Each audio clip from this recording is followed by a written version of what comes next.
Welcome to the Friends and Rivals podcast. Welcome to a new segment of the Friends and Rivals podcast called Getting to Know Your Hosts. Today we are honored to have with us Tom, who covers the Rangers, and Bill, who covers the Penguins. Welcome to the segment, boys. Tom, we'll start off with you. Tom, I know you've known Bill for more than 25 years of your life. What's your honest assessment of him? God, he's insufferable sometimes. That's odd. I thought you guys were good friends. But at least his wife Jen and son Casey are cool, right? They're so fucking annoying. Bill, after hearing that, is there anything you'd like to say about Tom and his family? Welcome. Wow, this is getting a little too personal.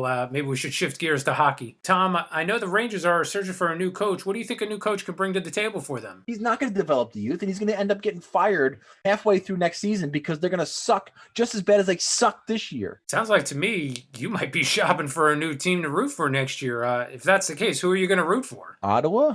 Really? Ottawa? That's kind of a shock. Let's switch over to Bill. Bill, you're known as the music guru of the show now. I don't mean to put you on the spot or anything, but can you sing us a couple lines of one of your favorite songs? Running with the devil. Ooh, a little classic Van Halen. Nice, I like it. David Lee Roth was definitely the better lead singer of that group. Not in a million years. Tom, am I correct in remembering that you once had the opportunity to meet your favorite player, Brian Leach, and get his autograph? What did you say to him? Give me a D!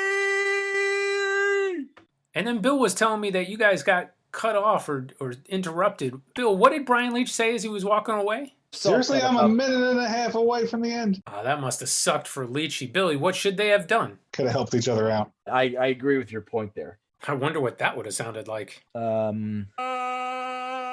A lot of you might not know this about Tom, but he's actually been trying to break into the entertainment industry for quite some time, Tom. I heard you actually wanted to interview to be the PA announcer at The Rock. If you were to get an interview to do that, what would it sound like? And now it's time for a PSEG Power Play! Wow, with an audition like that, I'd be shocked if you didn't get hired. But if you don't get the job, what are you going to do? Become a scumbag. I like it. Well, that'll close out the first ever installment of Getting to Know Your Hosts of the Friends and Rivals podcast. Tom, I just wanted to say thanks for doing this. All right, dude. Enjoy your night. And Bill, anything else you'd like to add? Bye. Folks, though his words may be few, they are very impactful. Signing off for this week, this is Steve saying, it's a real slap shot. Let's talk Devils and Islanders, let's talk Penguins and Rangers, but let's not talk about Flyers, cause they're a bunch of fucks, which no one can deny, Episode 26, Friends and Rivals podcast coming at you. I'm Tom Harkness, one of your hosts. Well, fuck that shit. I am the host, Tom Harkness. Joining me as always are... Stephen Wojtowicz. Gem Uphill, Bill Frouchet. Number one firstborn son, Nicholas Larita. Okay, now listen, wait, Tom. You're only getting away with that shit today because of one reason. What the hell is going on? You better turn that up. What is that on your tape deck? Are you playing that on a cassette recorder? Hold it up over your head. Put it over, You yeah. gotta Put it. fucking say Peter anything Gabriel? with that shit over your head. Come on, man. I mean, we can't hear anything, but it looks like it The sounds. audio amazing. was just absolutely terrible. So, Awesome. you want to start again? Speaking of Yeah, we'll people start that don't know again. how to use their voice. You're only getting away with that shit today for one reason. Are you covering the microphone? What are you doing? When Alright, you fuck played it. it last time, Hey, it works. Hey, guess what? It's fucking Tom's birthday. Happy birthday. Go fuck yourself. Let's move on with the Happy show. birthday To to you. you. Yo. Happy birthday to you. Happy Happy birthday, birthday, dear dear Tom. Host of the Friends and Rivals Happy podcast birthday show. to Happy you. birthday to you. You guys know it's impossible to sync up music from all those different sources on Oh, it's gonna Zoom. sound horrendous. That's I think we Really? just figured that out. Yes. Yeah, it's gonna sound absolutely horrendous. Hope Did you guys fucking enjoy practice cutting that? that out. Because that was like on the air. It was perfect. I can't wait to listen to it tomorrow. Like the highs and the lows and everything. No. You guys were just spot on. Cannot wait to listen to that tomorrow. Wow. It's like you guys rehearsed that or something.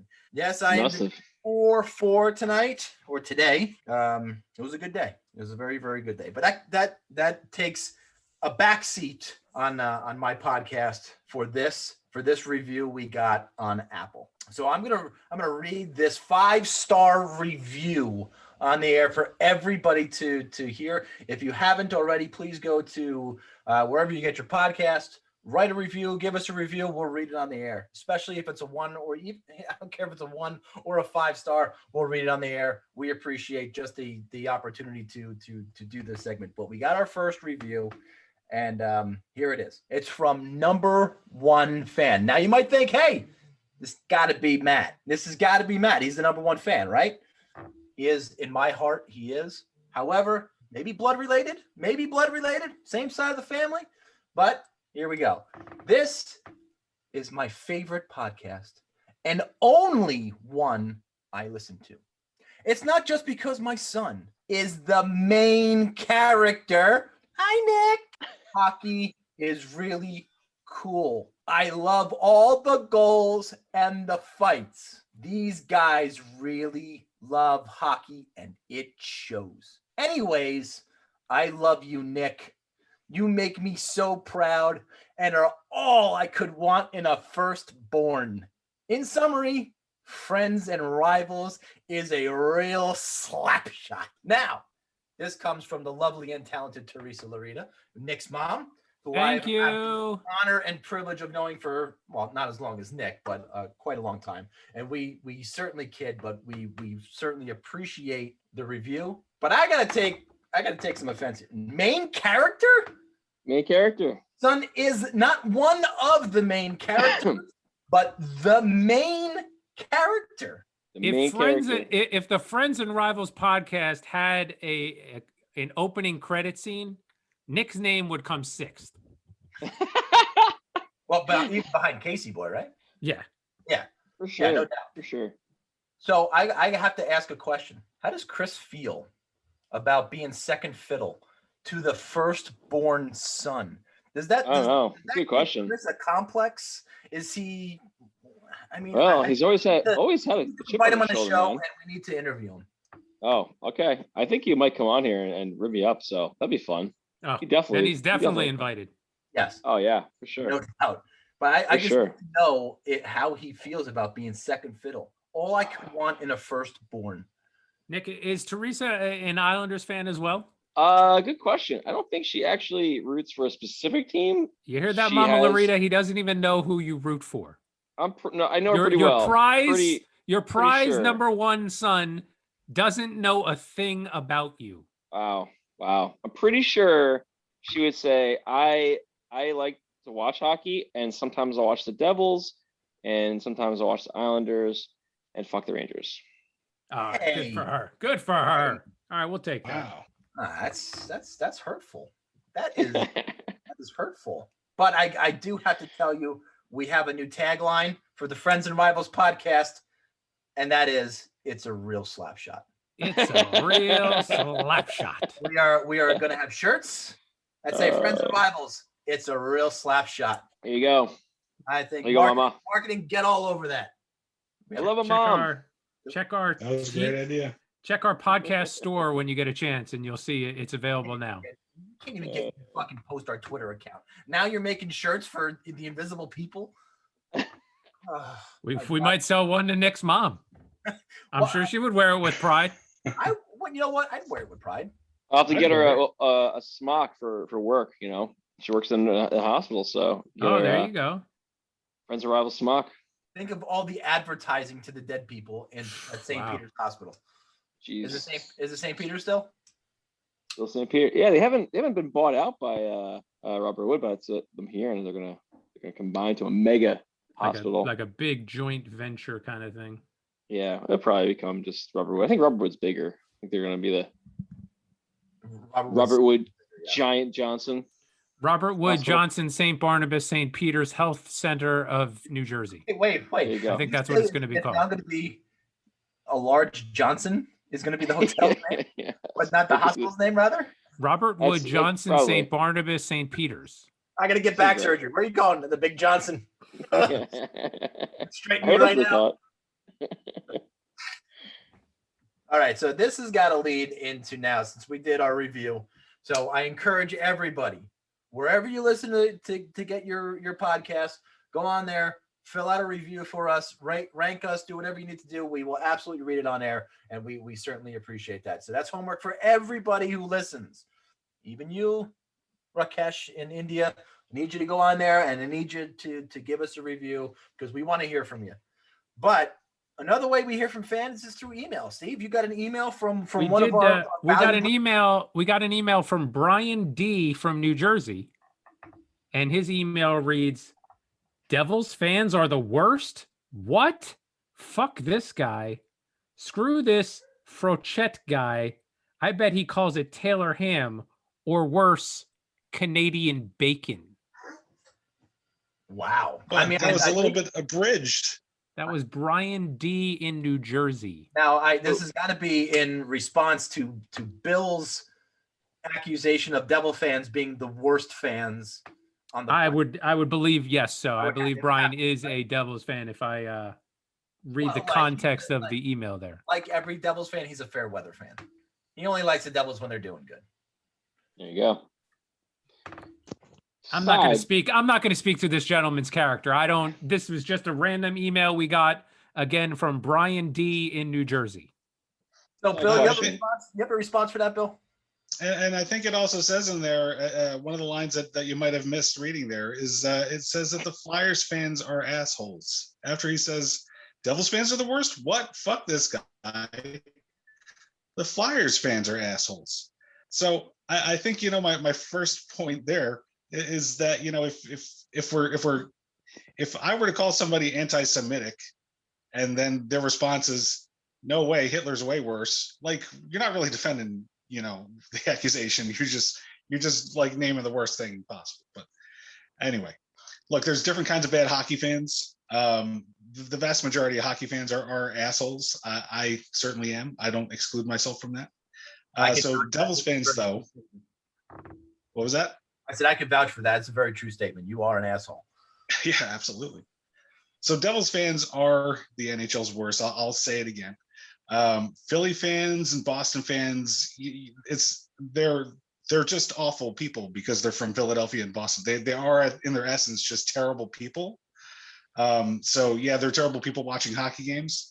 But if you're from New Jersey, I'm from New Jersey, and all of us have spent some time in New Jersey, and I don't think we're all assholes. I think in our essence, New Jersey people are all right. So it's just if they're I shouldn't read this shit. I keep losing my spot. So the point is, okay, so if you're in the crowd at the Prudential Center, they want to be the most annoying, like, per capita fan base in the NHL. So let's go through some of these bullet points. So after they announce every player on the opposing team's starting lineup, what do they yell? I would imagine. Good luck. I think they say good luck. No, I Quack. don't. Ducks? You're a duck? Sucks. Oh. So they could be playing like the LA That's Kings, insane. right? And starting at center for the LA Kings, Anze Kopitar. Sucks, goes the New Jersey crowd, right? And then how many times a game, again, regardless of who they're playing, so they're playing the same LA Kings team, and how many times a game are you going to hear the phrase yelled, Rangers suck, Flyers swallow, and Crosby watches? Not enough. Not enough in my book. I mean, It doesn't matter who they're playing again, they're just going to keep yelling that out. Before COVID, they had an entire section in the upper deck where it was just fans that wanted to go there and chant nonsense and play their vuvuzela, right? More ridiculous bullshit. Wait, the vuvuzela is that long horn. Vuvu. It's Yep. pronounced Vuvuzela. Yeah, that one. Thanks, Nick. Then there's "Give Me a D Guy," that whole chant where we got to spell out the whole name Devils every time. This is the fan base that thinks Seinfeld's Putty is a fucking icon. He's like only the biggest dude bro douchebag in the history of television. Steve's going to grab his bobblehead of Putty. Hey. Bobblehead. Putty bobblehead. That's amazing. Wish you would turn into a bobblehead just like he is. That's fantastic. So I'm gonna say it again. They're the most annoying fan base in the NHL. They're not, what I mentioned last week. They're not the meanest. Like, I don't fear for my life going out in the parking lot unless I was watching the game like in the vicinity of Eddie Altz at some point. I'm not scared of anybody there per se, but they're just like, they just are relentlessly annoying. And even though their tickets are as cheap as a Broad Street hooker, I am not going to choose to go back to that arena like in non-COVID times. The only time I went there during COVID because I knew it was all spaced out and there would be less of those people around. But I have no plans to go back to that arena. So if you guys want your arena full of who's taking the bet on that he doesn't go back to the Prudential Center? He's absolutely going back to watch the Penguins. There's no question about it. Not when I can see them play at Belmont Park next year. Oh, there you go. Uh-huh. Yeah, that'd be a good place to go. I would just think that the Prudential Center is far more convenient to travel to than closer and way cheaper than that game's going to be. And do you want to know what I call pork roll? Is that like at the essence of what the real problem was? No. What I call pork roll. Can we take a poll? What's the consensus here, boys? It's going to be something stupid like he's going to say, I call it disgusting or something like that, I would bet. You nailed it, Steve. Yeah. Wow. It's a fucking peasant's version of ham. Why the hell would I order that when there's perfectly good sausage or bacon? I haven't ordered pork roll since 1989 when it was on the menu he at my middle still weighs school. 634 pounds. I don't know how that's possible. it's a peasant version of a ham. Oh, dude, I don't know about that. It's kind of New Jersey tradition. Pork, rug, and cheese, dude. Salt and ketchup. Hey. And if he doesn't eat it, that just means there's a lot more for everybody else. That's all. Good stuff. So Steve, I just want to mention too that you sent a picture of that email. In the lower right-hand corner, I could kind of see that you were replying to him in agreement. So it said something like, and I agree, fuck. And then it kind of trails off because I can't really see what else was in the picture. What was exactly that response? I think I said, fuck that guy. Yeah, that's what I kind of figured. That sounds about right. Yeah. But I was replying for the whole podcast, not just for me. Yeah. So speaking for all from the guy, do you want to tell them what you did to my chainsaw? I mean, I was so nice to you. I said, listen, you're okay. First of all, it's going to get replaced. Wait, you broke his chainsaw? I was cutting a branch off of a tree. Right. And the branch accidentally knocked me off of the ladder. And after I fell down 12 feet, the chainsaw kind of got a little bent. Did you fall on the chainsaw? No, I fell and like dropped the chainsaw as I was falling down. What did you fall on? Was this the tree in the front of your house? Yes. Somebody has to have like doorbell footage of this. No. Dude, what do you mean no? It was the one in between us and the next door neighbor, so it was too far in between the two. I'm talking about your across the street neighbors. Nah, they don't. I don't think they have a ring. Really? Did you brace yourself like on something? Like how far? I fell down. Yeah, I fell down about 10 or 12 feet and landed on my feet and then rolled onto my side. Oh, that's pretty good, dude. So you could have really. I risked. I got hurt. I'm still sore, and that's a week and a half ago. But we're gonna either fix or replace the chainsaw. So you could just settle down there, Willem. Wait, was it a gas powered chainsaw or was it like it's battery powered, powerful chainsaw. I'm gonna say that it's a powerful chainsaw. By the way, I might have forgot to tell you this when I was letting you borrow it, but if you're cutting a limb off of a tree, it's guaranteed to swing to the spot that it's getting cut. Guaranteed. There's nowhere else for the branch to go. Yeah, and you also hey, guess what, pal? Thanks a fucking lot. You could have told me that a week and a half ago. Also, you can't really just cut straight through. You got to cut on like an angle each way so it doesn't knock you off. So God, I didn't know we were fucking doing the podcast with Paul fucking Bunyan. Holy shit, this is great. Thanks a lot. Well, I mean, did you just assume, or did you watch a YouTube video on it? Did you research it? Did you do anything, or you said, "Fuck it, I'm gonna go cut this branch down"? Fuck it, I'm gonna go cut this branch down. Okay. See, so this is for our listeners. We're saving lives. We might have just saved Nick's mom's life. She might have been up in the tree with a chainsaw trying to cut something down next week. Hey, Theresa, if you're gonna cut a branch down, consult with Nick and Tom. I mean, Nick and Bill and Tom. Consult with these fuckers. Which ones do you want her to consult with, Steve? Fucking assholes. Yeah, don't call Steve. Don't ask him to come over. We'll teleprompt it with Brian. We'll figure it out. Jesus Christ. Well, thank God you didn't kill yourself. Yes, we would have been screwed here. Our podcast would have been ruined. No, or it no, would have been a lot no, better. no, Or it would Eddie- have been a lot better. Eddie would have No, stepped in. I don't think No, this podcast true. would have skipped a beat. I think would have been fine. Wouldn't have skipped. a Can you beat. can you please not go on ladders and do dumb shit? That would be appreciative. I'm gonna try and avoid it from now. I've decided I'm gonna stay in my lane and let the pros do what they do best. Thank God. I would text Tina right now, but she's probably sleeping, so probably not the best idea. You're probably dead inaccurate. By the way, the best birthday wish I did get today was from Nick's wife, Tara. Mm. She sent, "Hey Tom, just wanted you to know that I'm so proud of you and I wish you the happiest of birthdays. You are all that I could ever ask for in a friend. Enjoy the day." Pretty good. Best birthday wish of the day coming from Cool Ranch. Pretty nice. That's Pretty awesome. nice. She thinks so much more highly of you than I do. What? How do I get? What?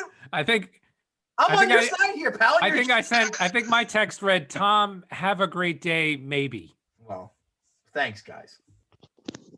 Oh, we love you. You're welcome. Was there any hockey on this week? Fuck hockey. We're Amazingly, 35, 40 minutes into the show. We haven't talked word one about hockey yet. Should we just go right to trivia with Bill? Ooh.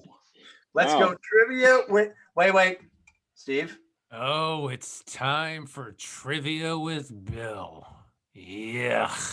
This one's quick and I'm sure easy, but so totally relevant. Okay, here we go.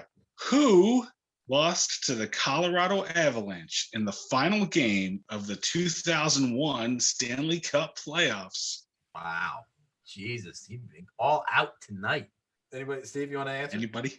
I'm gonna, and this is just a guess. The New Jersey Devils? Oh, you got it. wow. See, this was an easy one. That was Hard. Yeah, and as you said, relevant.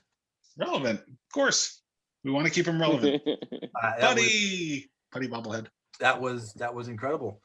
And from trivia with Bill, we always go to now impressions with Nick. First off, I just wanted to say congratulations on hitting 900 points this season in your career. It's a huge achievement. With that said, you haven't found success in the offseason unless you're playing with multiple guys who will be first ballot locks in the Hall of Fame. Do you think the lack of success when you are the main guy takes away from some of those achievements? That's a weird question. I love hockey. I'm a hockey player. I think I make the guys around me better. Sometimes they make me better. I don't think I need to be the top guy all the time. Hockey's a team sport, What was it like winning the cup? Yeah, it's you dream about it as a kid. It's a great honor winning the cup with my teammates, playing hockey. I love hockey. It's what you play for. Does it make up for never winning a gold medal in the Olympics? I mean, I won a silver medal. That was pretty good. Your sister had no problem winning gold. What's this guy's problem? It's not a problem. It's not a competition. My sister. So was the second winner. It's a great achievement. More like first loser. Can we get rid of this guy? He's always acting like this. Such a jerk. Jeez. Hey, what was your approach been to the offseason now that you're, rounding into your mid-30s? Yeah, I still love the game. I love hockey. I'm a hockey player. Just going out there and try to skate with my feet, the guys, move my feet. I mean, does that mean you're hitting the bike more often? I like to ride the stationary sometimes. Mostly I take short trips around my neighborhood. Just run around when I'm home. Making stops at 7-Eleven near your place for some late night hot dogs? How did you know? I mean, that's irrelevant. I'm a hockey player. I love hockey. I love hockey. I burn a lot of calories. It's not a big deal what I eat. I mean, I'm just saying, you look like you can ease off the extra meals. Yeah, I get it. You're a real comedian. You should start a podcast, the Barstool guys. No more questions, okay? Did someone? Oh, I No, know that's who it. is. That's the rest of the text. Oh, I know. There's no more It- text, Nick. You could wave your fucking hands all you want. There's no more text. Oh, it cut off. All Yeah, right. cut off. Shit. It says Steve did someone. That's it. Did someone take my lunch? Did- Hold on. Let me Did someone hold take on. my lunch? Hey, thanks, guys. I have to run. And Billy's supposed to say it's not running anywhere. Is what? He's not. He's oh, not running anywhere. He's not running anywhere. Steve, good luck with his edit. It'll be flawless tomorrow. Don't worry. It'll be Wow, flawless. I didn't see it got cut off. I'm sorry. My bad. All right. That's it. Who am So I? I'm gonna start guessing Amanda's brother. Okay. What do you got there, That's- Tommy? That's my guess. Same. Billy? Me. All right. What are you talking let's go. about, man? Hot dogs is just the poor white trash for sausage.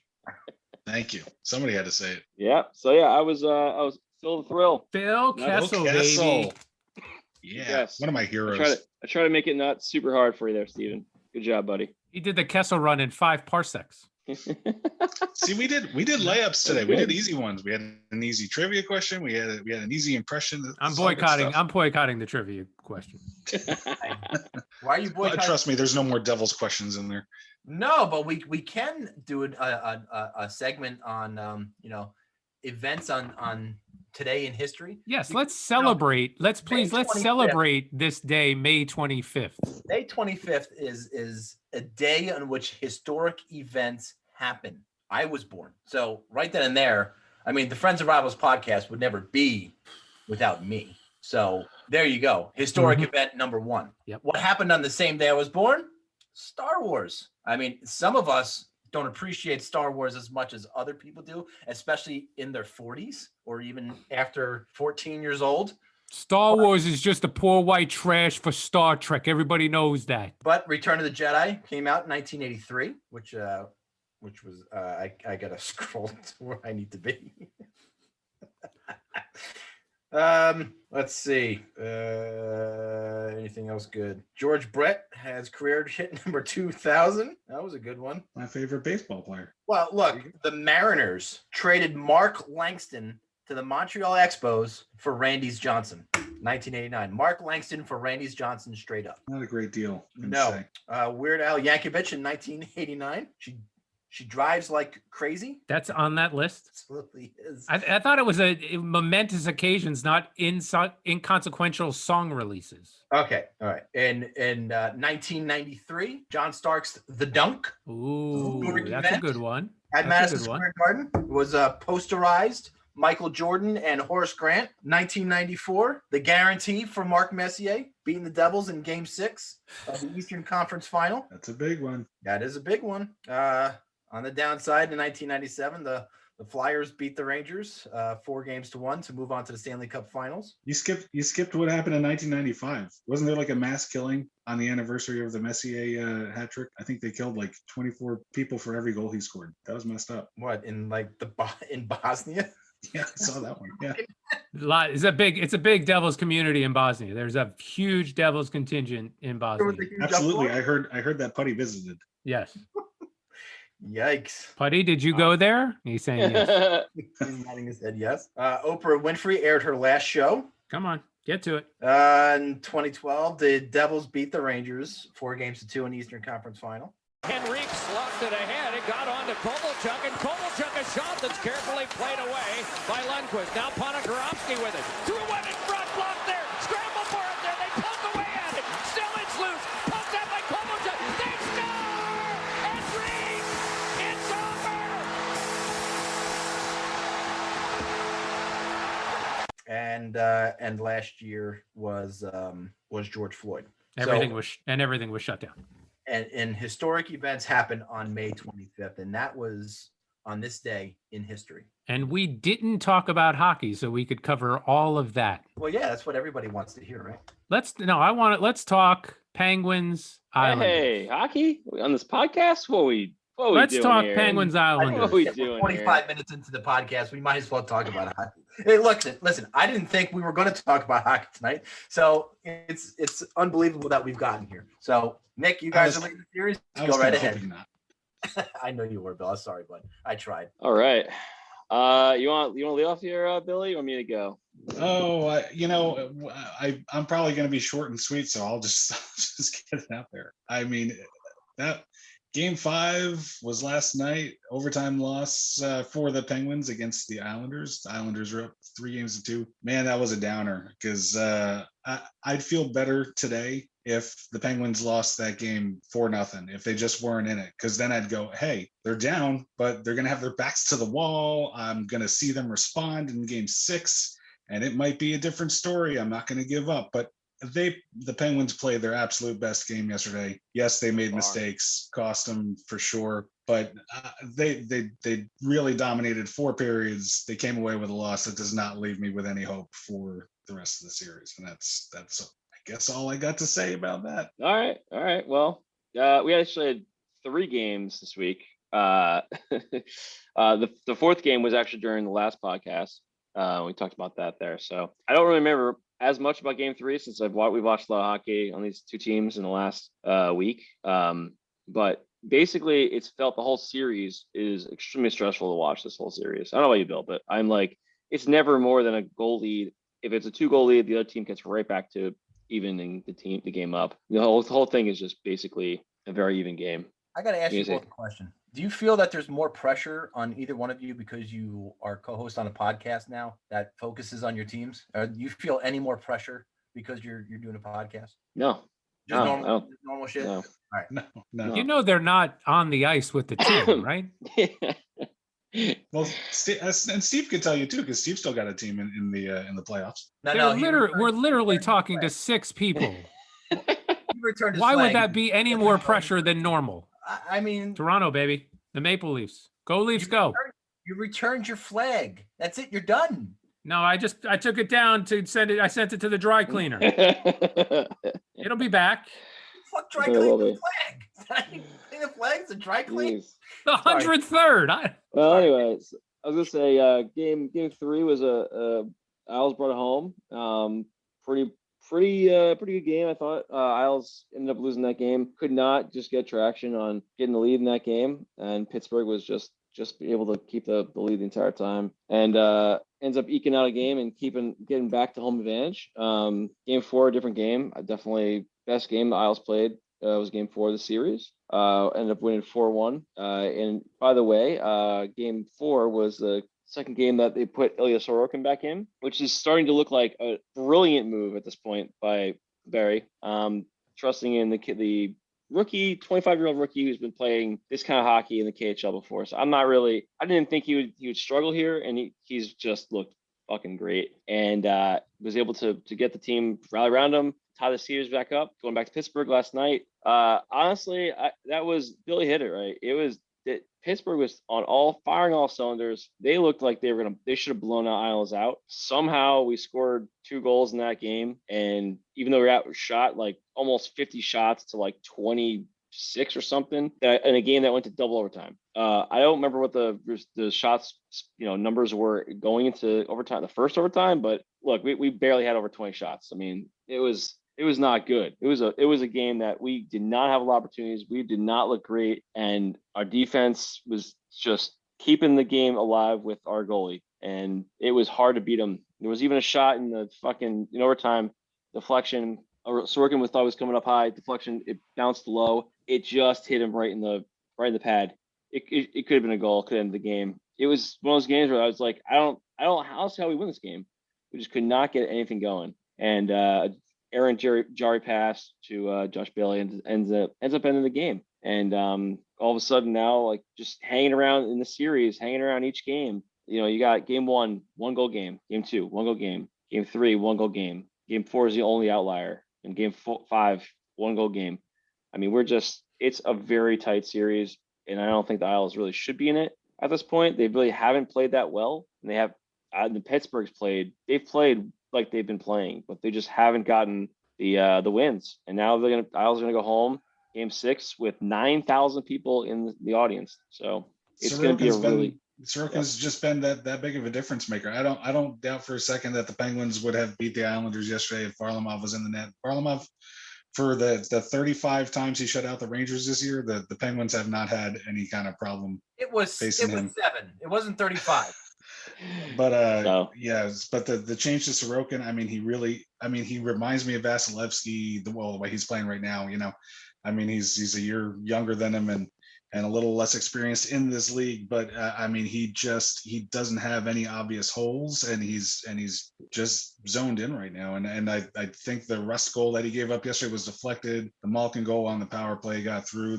I feel like the Penguins could have had 3 more overtimes and not put anything past them, but the Penguins are a team that are going to give up, they're going to make a mistake, and they're gonna put their goaltender, and the goaltender put himself in jeopardy for the last one. But the Penguins will, as well as they play defensively, they played real well defensively.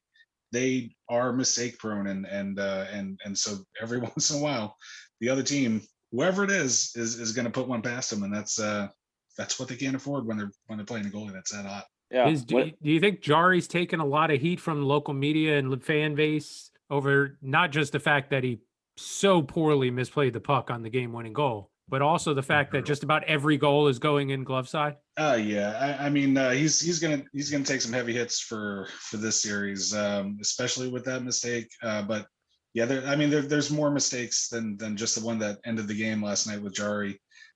They practically handed Eberle a breakaway seconds before that, which Eberle just didn't gather in, which almost would have guaranteed end of the game there, because he would have gone high glove.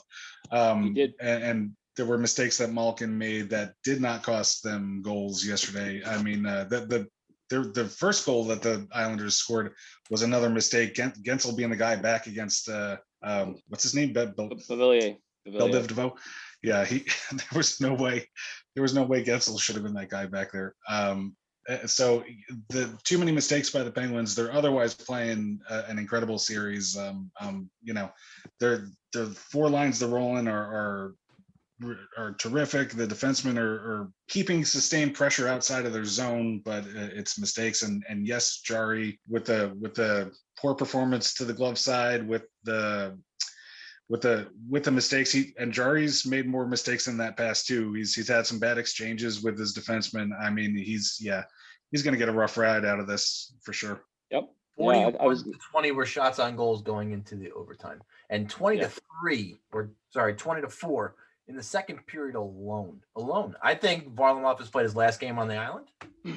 No, he hasn't played his last game. He's a Vezina candidate this year. He's fine. This happens in every playoffs. Tradable, and they need to get rid of contracts. What other contract are the Islanders going to shed in order to get into the cap next year alone? I agree on the fact that he's a guy that they should trade because he's replaceable, and I think that moving his contract would be great. I don't think that's going to happen, and they're definitely going to not expose him or Sorokin in the expansion draft. But they'll have to, if they can move a contract. He looks like a guy that they could potentially move, but it's hard. Goalies are a weird market. Either everybody needs a goalie or nobody needs a goalie. Unless Aaron Sorkin's leg falls off in the next game. Oh my God, that would do a huge favor to us. What's that? That would be a huge favor to the Penguins. Yes, it would. Thank you for wishing that on him. I don't think Varlamov is seeing the light of day, at least in this series. And you know what? If Sorkin wins this series, I don't see how they go back to Varlamov against Boston. I don't. He'll definitely start the series, and if he has a bad game, Varley will get the start. I mean, I don't think that matters. They're 1A, 1B in that scenario. I don't think that, that, and also I think it's one of those things where Barry's gonna be like, we trust Varley. He's been our starting goalie all year. So why would we just abandon him now if he had a couple of bad games? They'll bring him back. I think it's really going to be this postseason. Unless Sorokin is just solid every game and he's maintaining this ridiculous pace, then it's hard to stop, play him. If you lose a 1-0 game and he plays out of his mind, you're obviously not going to change him out. They'll take him out if he has a bad game, right? 4 or 5 goals in. I mean, we'll see how this next game goes. Styles, they have to win, in my opinion, at home. If they don't win at home, I think Pittsburgh's going to take the whole thing because take the series because they are just very dangerous. Isles have barely been able to hang on with dealing with them, and I don't think it's a good matchup for them. I think that the team just matches up really well against the Isles, and it looked like that in the regular season, and it certainly looks like it in this series. But incredibly, they've been able to win 3 out of 5 games. So we'll see how it goes tomorrow night. Is it the Malkin effect, Bill? Well, partially. I mean, he's not really. Malkin is not really leading an effective second line right now, and they certainly do need that because the Crosby line's been mostly neutralized by the Pelican Pullock and all the other P-word people. The Crosby line's struggling. They did pick up a goal yesterday, but it would really be helpful if they had a hot scoring second unit right now. Malkin's scored the power play goal, but he's not really in the flow right now. He's making those bad passes to no one in general. He's trying to put pucks through Islanders that are standing there waiting for it. And again, like it was none of his mistakes yesterday that directly cost the Penguins.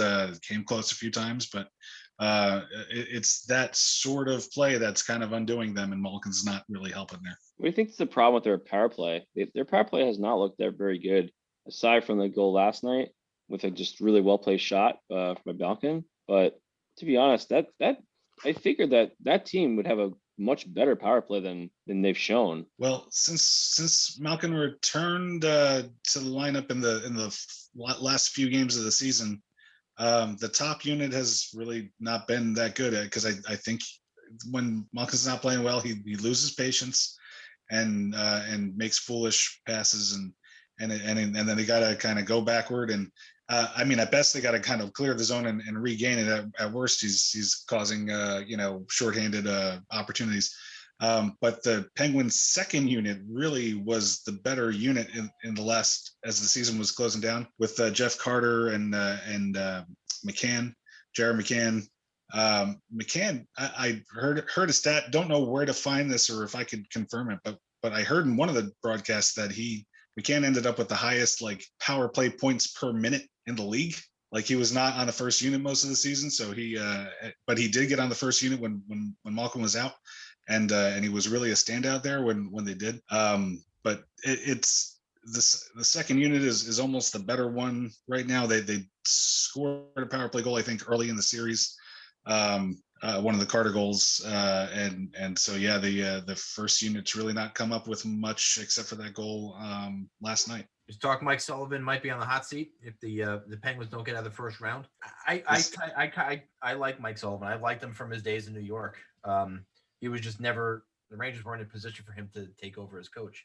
And who knew what he would do with the Penguins? If he becomes available, that is certainly a guy at the Rangers, the Devils, Sabres. I mean, he'd be a very hot commodity on the coaching market. You think he's just lost the players? No. Anything to do with the coach? Because I didn't hear any. I mean, I might not be looking for the right articles right now. Maybe I'm not reading articles because they're a little depressing at this point. But no, that I find the whole concept of Sullivan being on the hot seat kind of preposterous. I think he's the coach of the year. If you look at the regular season, I think he was through all of the rash of defensive injuries at the start of the season, to the rash of injuries in the second and third line later on in the season, for the Penguins to have stayed so steady and climbed up the standings through all that, and the loss of their general manager, and bringing in new personalities in the general management. Losing Hornquist on top of all that, like last off season, man, I think the leadership Sullivan's provided is second to none. I would not imagine him being on the hot seat. But then again, he got new GMs in there, and who knows what buddies they have in mind for the job and what they'll use as leverage to try to convince Mario to part ways with him. I don't know. That's all games to me. But I don't think he deserves to be in any kind of job jeopardy, and I hope he returns. Malkin's got what, like a goal and 10 penalty minutes, 12 penalty minutes in the series. Took an awful lot. He had an undisciplined game 4, and he took another penalty in game 5, which was a little more. I think at that point they were just looking for Malkin because he did something that everybody was doing, and they just kind of singled him out in game 5. But still, yeah, did get called again. And whatever the reason is that they're looking at him, they are looking at him, and he took another penalty. Komarov's still on the top line for the Islanders.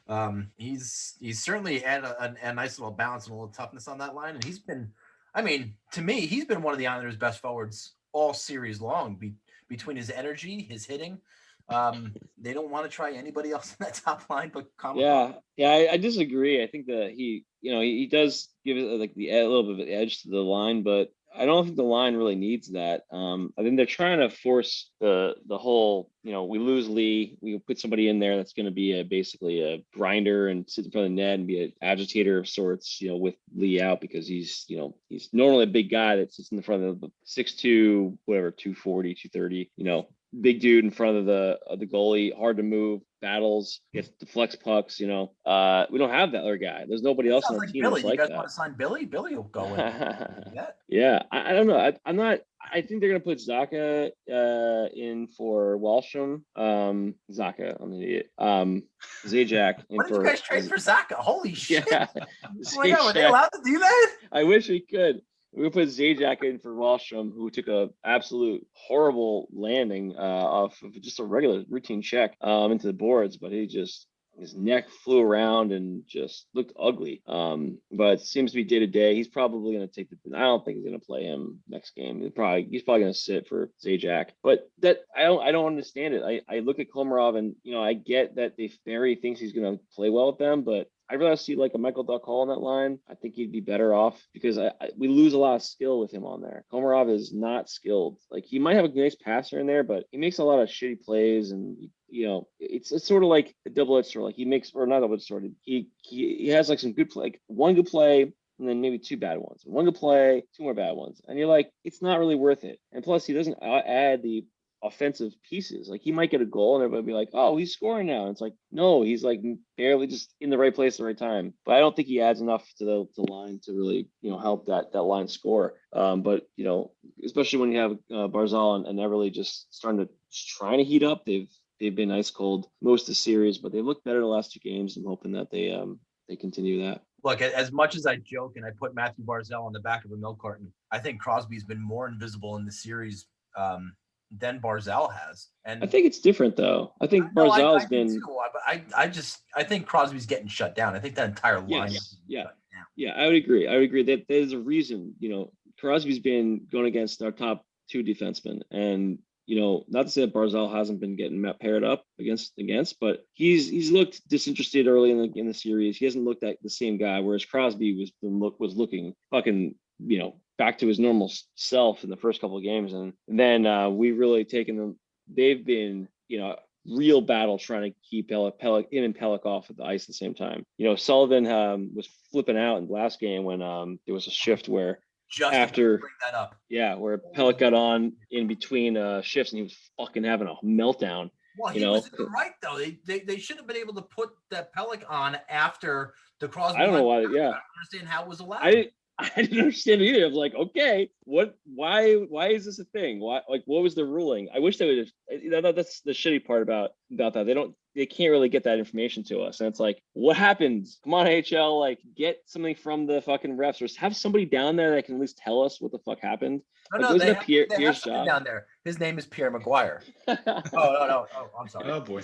I'm sorry. Here we go. Here's 10 minutes on Pierre McGuire and how much I was watching on the Islanders feed, and the color analyst was going crazy because the linesman wasn't forcing the Penguin to get a stick down when they were taking the defensive zone faceoff. And he said he's been watching it all series long, and the linesmen never make him put his stick down first like he's supposed to. The Islanders are winning at least 65% of the faceoffs anyway, so I'm not sure what he's really concerned about in the end. Well, yeah, Butchie's got to complain about something, Can't be all gravy. Penguins won 52.5% of the draws in the last game. They were getting out. It was interesting because they showed an infograph during I think it was the second period where like the Isles had won like 16 of the first like 20 or something. And all of a sudden it just changed.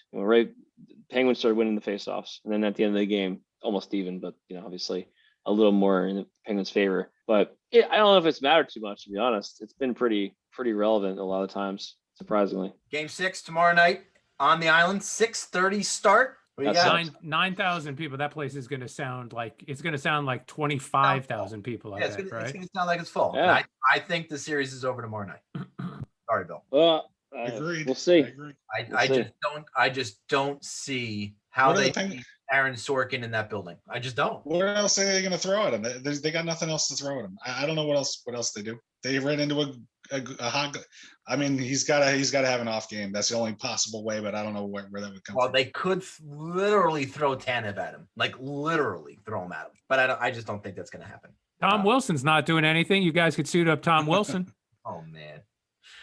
Speaking of Tom Wilson, he got bounced, and the Washington Capitals went out pretty quickly, pretty handily to Boston. So sad. Billy, you're upset about this? What happened? Only that they lost to the Bruins, but one of those fucking teams had to advance. I'm actually glad it's the Bruins. The Panthers are on their third goaltender.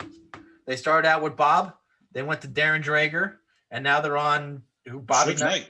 Spencer Knight. Shook Knight. Shook Knight. And I mean, he gave him a chance. They won the last game 4-1. A lot of adrenaline for that young kid coming off the World Juniors and making his first pro year and starting his first NHL playoff game. A lot of adrenaline going for that kid. So do you think they're going to be riding Knight for the rest of the series? So they're going to be Knight riders? That was good. See, that's Michael, something that was sickening. That is literally some shit that ends the show. Period. End. All right, I'll come back to that later then. All right. Should we cover the series real quick? Was that? I'm I'm still disgusted by what I heard. Sorry. So got the Knight Edmonton riders. bounced. Yeah, Edmonton bounced quick. Well, I'm just gonna say the Oilers lost. They flat out they had a huge lead in Game 3 and they blew it. And I didn't think they had a chance in overtime in Game 4. I don't know, but that's just a feeling that I got. I want to save the Islanders for a rainy day for us to talk about really what they're going to do in the offseason, or maybe what could happen to the Oilers in the offseason. But I definitely want to save that for a rainy day. Gretzky was so upset he quit. He was so annoyed with their performance that he quit. He was one of the vice presidents of the Edmonton Oilers. Did he really? Yeah. What did I miss that? And he quit today. I don't look after that performance. I really don't blame them. Well, to go with the TNT, right? Yeah, that's the reason. But still, he quit. That's you don't have to mention the second half. You don't have to mention the second half of the headline. You just leave it at the first half. I don't want anybody to think the great one's a quitter. I mean, come on. But that was no surprise, right? About three. I think I saw reports $2 million, and I saw reports $3 million that he signed to go to TNT. Oh yeah, I can't believe they're throwing that much money at him. I don't know how he's gonna. I don't think he's that interesting, to be honest. And I think I've said it a few times, but I don't know how he's going to survive on $3 million a year. I mean, yeah, really. Jeez. I'm a little surprised on the Predators and the Hurricanes right now. Series tied at 2. Predators got a 2-1 lead in the second intermission. Well, they're playing tough. They started hitting them, and I don't think the Hurricanes have the toughness to compete against a team like the Predators, who are just going to continue to pound them. And that's the point I tried to make last week. I said the only reason this becomes a series is if the Predators pound on the Hurricanes, and that's what they have done. They've gotten timely goal scoring and some overtime winners to make this a series where it should have been a runaway. And I can tell you back when the regular season was wrapping up and the Hurricanes were playing against the Predators, and I had 3 of those Hurricane fuckers on my fantasy team, I can tell you what Nashville did to them down the stretch, and that made me a little skeptical for their first round chances. I got to tell you. Yeah, after the season that they had, I guess it really does show that the regular season doesn't always transpire into what is going to happen in the playoffs, and that's for damn sure in this series.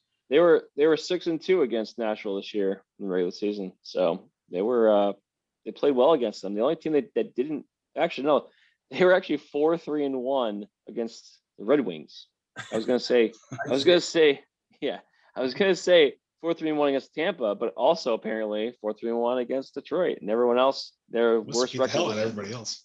Yeah, it was 5-1 and 2 was I think against the Blue Jackets, 5-2 and 1 against Chicago, 6-1 and 1 against Dallas, et cetera.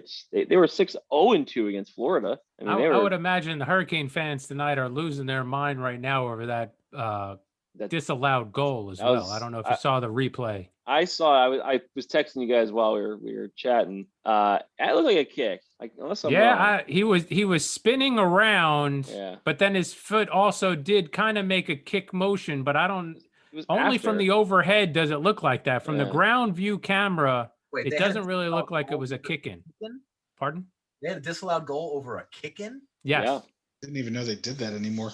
I've seen really so many pucks kicked into nets that nobody even looks at. It was a coach's challenge overturned goal. There had been indisputable evidence. That's what I'm saying. If you look at it if you watch the overhead view, you're going to say, yeah, that was a kick in. But if you watch it from ice level, he really just looks like he's spinning around and just getting his footing, just getting his stance back with that one foot.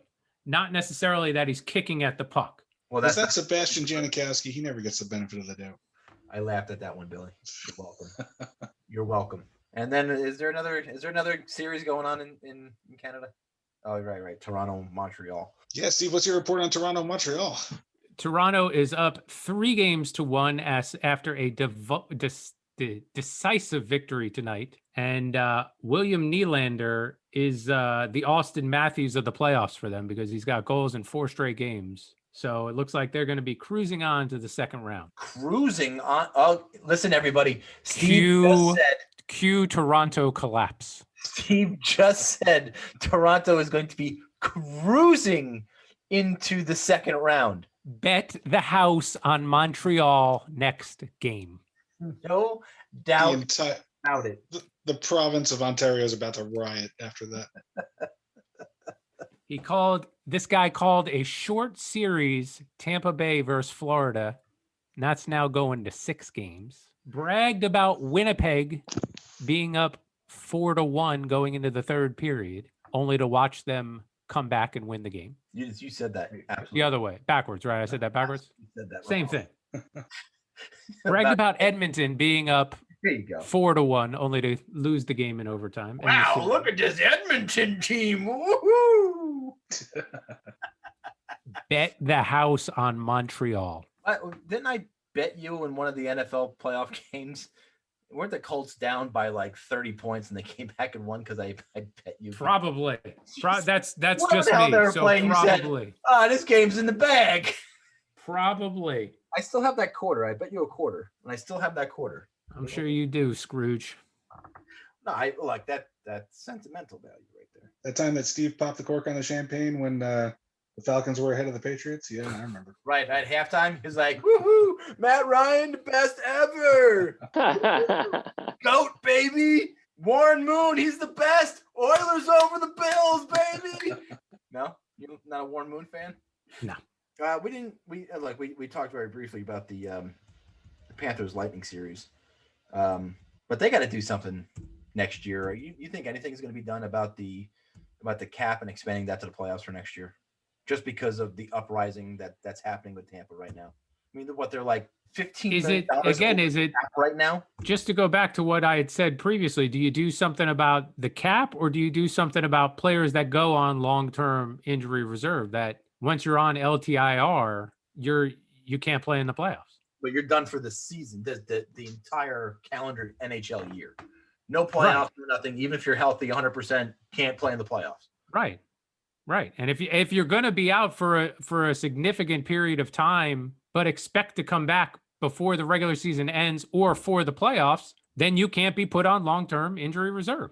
They can't use that as a shield to go over the salary cap. What if it's you can't play if you're on the last day of the year, you're on the LTIR? Because if you had come up beforehand, wouldn't it basically you have to still, deal? No, you could play. You could come back and play in the regular season, but when the playoffs roll around, you can't. If you've been on long-term injury reserve, you can't be on the playoff roster. Yeah, I think there's ways to circumvent that, what you were saying, if you're not on the roster for the last game of the season. But it's a very interesting idea about being on the LTIR at any point during the year, which means you're done for the year. That's it. No playoffs, no nothing. That solves the problem. Otherwise, it's just going to be used as this place to hide these players, just like Tampa did, with multiple players, so that they could be back in time for the playoffs. So you just be putting people on regular IR and not long-term IR. Right. Where their dollar value would still count against the cap. Yeah, but don't you have some flexibility in there to call up players and be on your team even if you put somebody on injury reserve? I think you do with number of roster spots. I don't know if it affects the dollars on the cap. My issue there is there'd be still a way to circumvent that with regular injured reserve and not pushing somebody fully to LTIR because they know he's going to be back for the playoffs. And there'd still be a way to circumvent it.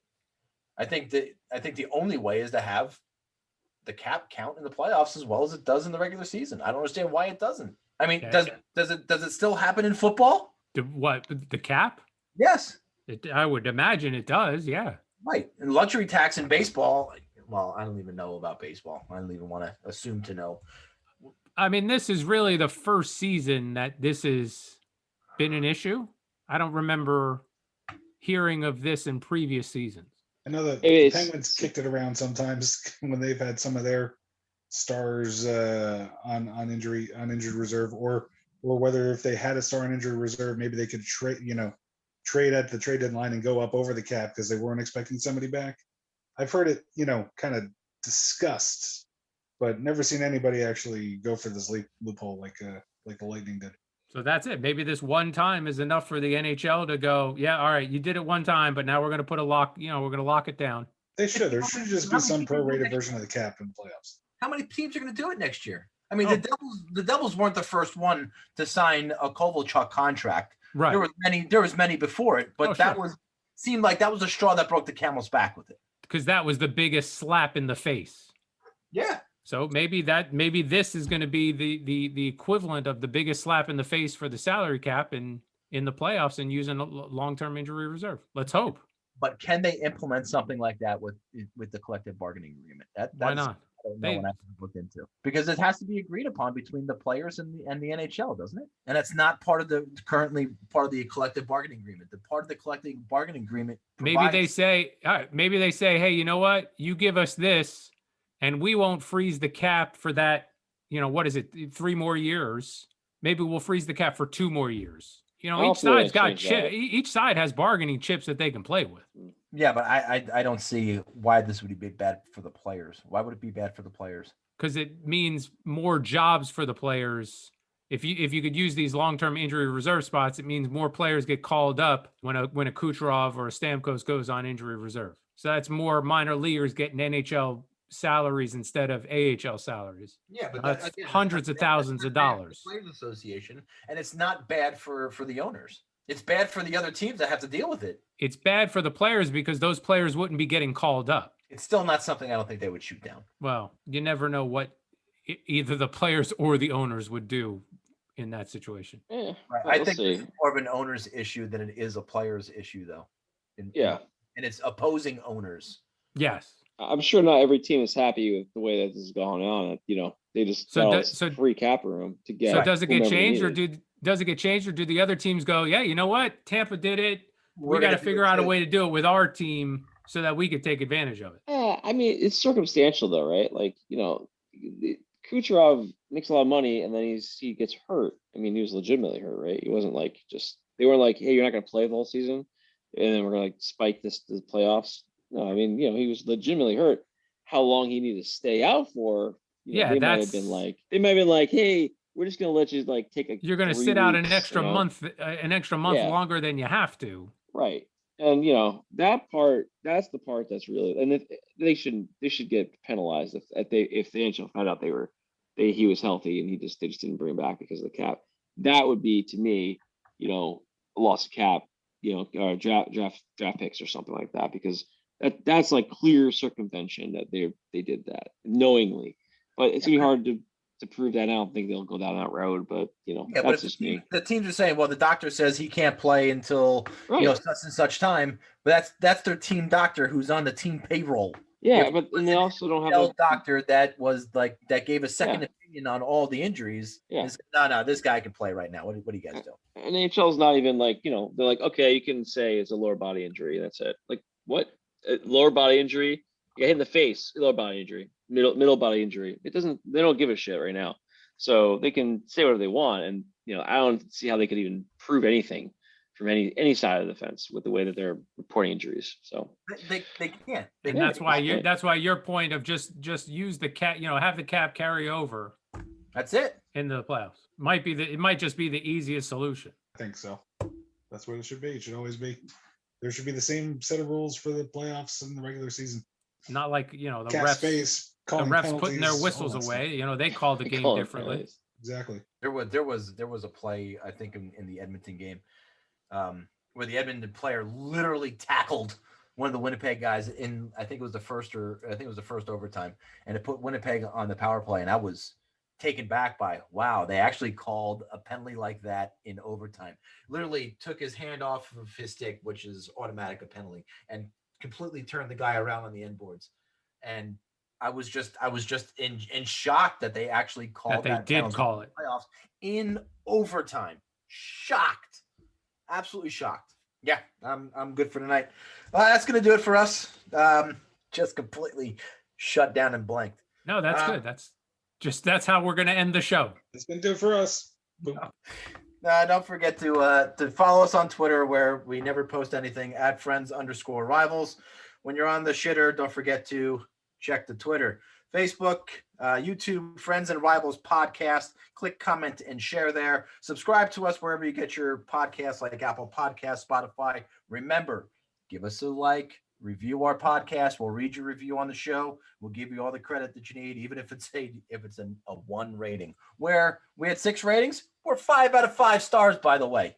Congratulations. Kudos to you, boys. Tied for the highest rated hockey podcast on the platform. You know There why? you go. Big. You know why? All because Because it's a real slap shot. oh, There Billy, you sing go. us out. Happy birthday, Tom. Oh, my friends and rivals. Flyers fuck, flyers fuck, flyers fuck off. Flyers fuck, flyers fuck, flyers fuck off. All right, Steve, when you listen to this, go fuck yourself. See you later. Steve, eat a bag of dicks. A big bag of dicks. Giant bag of dicks.